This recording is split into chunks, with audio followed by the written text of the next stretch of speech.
For Stepping Stones Creating Futures Plus, there's two kind of components to it. There's the intervention development process, so the co-development process, which was a lot more open and worked with young people, which Sivuyile will talk more about. And then the main kind of intervention focused really on intimate partner violence amongst heterosexual couples who were aged about 18 to 30, but they weren't couples, they were just kind of young men and young women separately. And the co-development process was about an 18-month process, and the intervention, 15 sessions, of 3 hours each, delivered by Project and Power Team. It was also delivered in the communities that participants lived in, facilitated by a peer, someone with in the same age, and in their backspace, in their own spaces, in spaces where they hang out as young people. Compared to this original Stepping Stones is that this one, Stepping Stones Creating Futures Plus, is quite shorter, 15 sessions compared to the 21 sessions of the original Stepping Stones Creating Futures, delivered in small groups of friends, ranging from 4 to 7 per group. We've integrated a lot more around mental health, so addressing kind of getting young people to think and provide them with kind of techniques around how to deal with mental health. And I guess all of these changes came about because of some of in the original evaluation of Stepping Stones Creating Futures, we had problems with attendance, so we needed to shorten it, had no impact really on mental health after 24 months. And then it was through the co-development process that we kind of came up with these new additions and variations. Young people are the ones who also came up with an idea of having friends as participants. We looked at other interventions like narrative therapy, because so when people are talking about their personal stories, instead of asking questions, but to share positive feedback, like words of encouragement, look at the positives when people are talking about their stories and how they survived what they were doing. We've also kind of cherry-picked bits from other interventions around visualization, grounding, calming. And so sessions often start or finish with one of those kind of things. So they can practice in the session and then hopefully take it out into real life.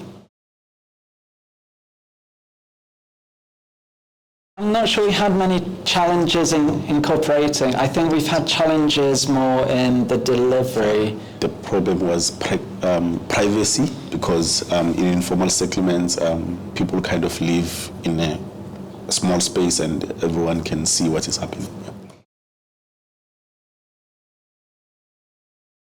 The co-design process is that we worked with young people from informal settlements.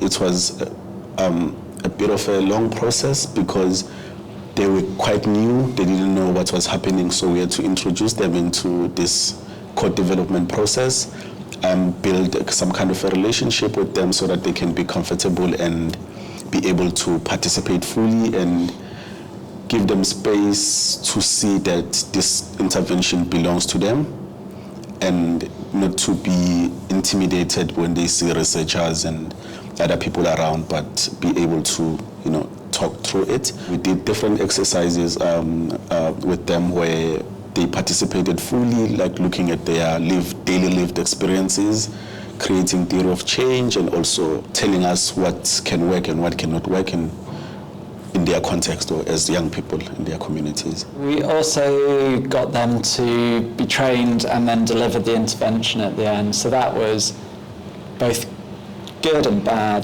different ways. So that was, for some, they really kind of were well placed to be facilitators. And for all of them, it was working in communities they lived, which is really important for building relationships. But I think they also struggled slightly to do that, because they knew the people. So they had to be in a different role. But I think overall the YPRAs, the Youth Peer Research Associates as we call them, they really enjoyed it. We did some qualitative work to understand their experiences, and generally they eventually got to like it a lot. It took them a while to kind of fully, as he said, understand what was happening. So I guess one of the big things was the extent to which you start off by having great ambitions about transferring power to those interventions that are being targeted, but being realistic about what and where they can get to. If they come with very little education, lots of life experience, but no idea of what an intervention is, what a participatory intervention is, it takes them a long time, as it's taken us a long time, to get to an understanding.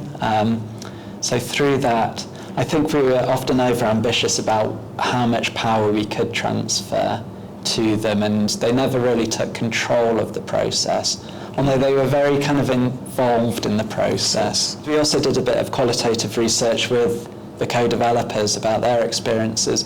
By the end, they were saying things like, it was really good to see, our ideas come to fruition in the intervention. So by the end, they kind of saw where it was going and felt like they'd been central to its creation.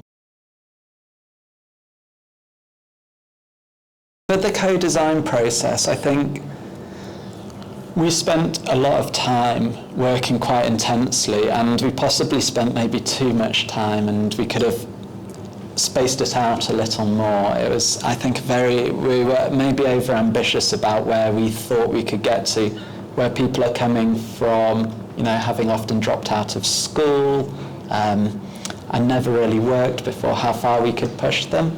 So I think really kind of starting to think about what you can achieve through that and how you can best support them to engage really meaningfully.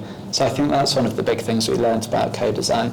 I think for the intervention for Scale Up, it's designed to be quite an open intervention, so young people can bring the issues that they want to raise. There are kind of little adaptations. You've delivered the intervention in many people across South Africa already. It's quite, it's acceptable, like young people like it, and people are able to deliver it in their own communities because they understand better what is happening in their own communities. So we are working with different NGOs around South Africa who that we trained and supporting them through the delivery, like scaling up the intervention.